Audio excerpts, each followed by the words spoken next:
Well, what are your things skills? And once again, here's where we dive into more detail. Because there are several qualities about things. There's the qualities of size and shape and color. There's the qualities of number. Today, right now, we want to concentrate on the qualities of ownership. And even among them, there are several skills, several abilities. I would list at least 5. Some people list 3, but the point is that there's more detail.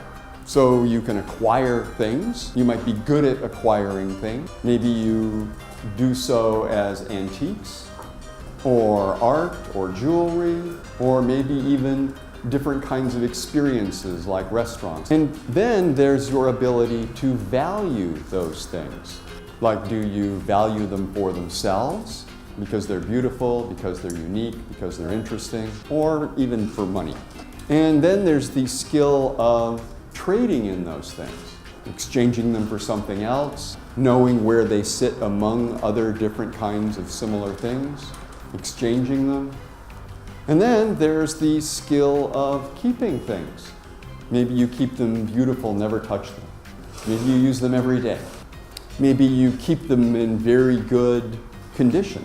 Maybe you don't care and you leave them out in the rain. And at least in this particular system, there's finally, how do you dispose of them? Do you put them on eBay? Do you give them away? Do you sell them? Just throw them away? And so forth. Now here's the thing. Each of these are also a set of skills. And it's likely that you're actually good at one or more of these skills while you're focusing on another one. For instance, some of you, in terms of money, might not be good at acquiring it, but you're really good at trading it and disposing of it. You got talent there, you got experience. Or it might be that you're very good at valuing things once you have them, but you're not so good at disposing of them. And your house is beginning to fill up with stuff. Yeah, you see how this works? So the first set of thoughts to have is, how are you with things? Multiple meanings, multiple levels that are condensed into an image, an idea, explains and resolves contradictions. And as a symbol, it can capture the human imagination and focus it. And we've been changing that focus over these 2 days so far. And one of the focuses, and I describe it hypnotically, but you could just think of it as a focus, a belief. It's in the original idea of money, that money is a measure. And pretty soon it starts to measure everything in the world. I didn't think of that. Karl Marx wrote extensively on this side, and people before him. And one of the things they talk about, especially the gold bugs, is that there are intrinsic currencies and there are extrinsic currency. That is, there is money that is actually worth something in itself. You could melt it down. Basically, it doesn't matter. Melt it down or not, it's the same value. Because gold and silver, the value of the coin is based on the weight. And an extrinsic currency is the paper is not worth very much, even as a bookmark. You would take that one, but what would you do with this one? It's Ukrainian. I got this from my banker. These will be souvenirs in Chicago. I can't even take these to the bank. And this same idea of intrinsic value and extrinsic value, it slips over into other things like us. We spoke a great deal earlier about valuing your time, how much per hour or per month. But that supposes that the money is what's valuable, and you're the one that has to prove that you're worth the money. That is, that it's outside of you.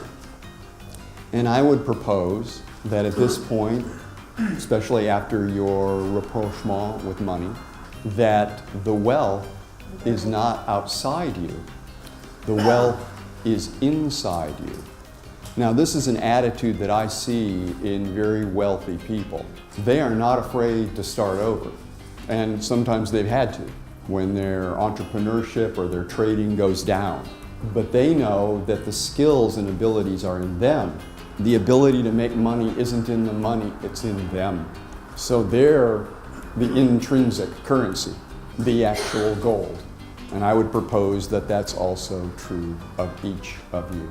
Now, what is that made of? Well, keep in mind, again, that money these days is most often just made of paper and ink. It's the ideas it brings up that make it powerful. And I would propose that in you, those are your skills, but more specifically, the kinds of skills that you don't think anything of because they're so easy. To redirect somebody's thinking, to organize some people to do something, to gather different things together, to comfort a family member. And also your abilities, your wealth is in who you know. Not just as business connections, but, and again, I got this from one of these traders, one of these wealthy people. You realize there are people in your life who are rooting for your success. A family member, a friend, a colleague, and they're on your cheering team and you didn't even think of it. Right now, if you needed something, you know they would try to help, they would help. And that's part of your creativity, that's part of your resources. And there is your imagination, even if you're embarrassed to tell me some of the things you think. Also a source of wealth. And so in so many ways, you have a great mine of gold within you.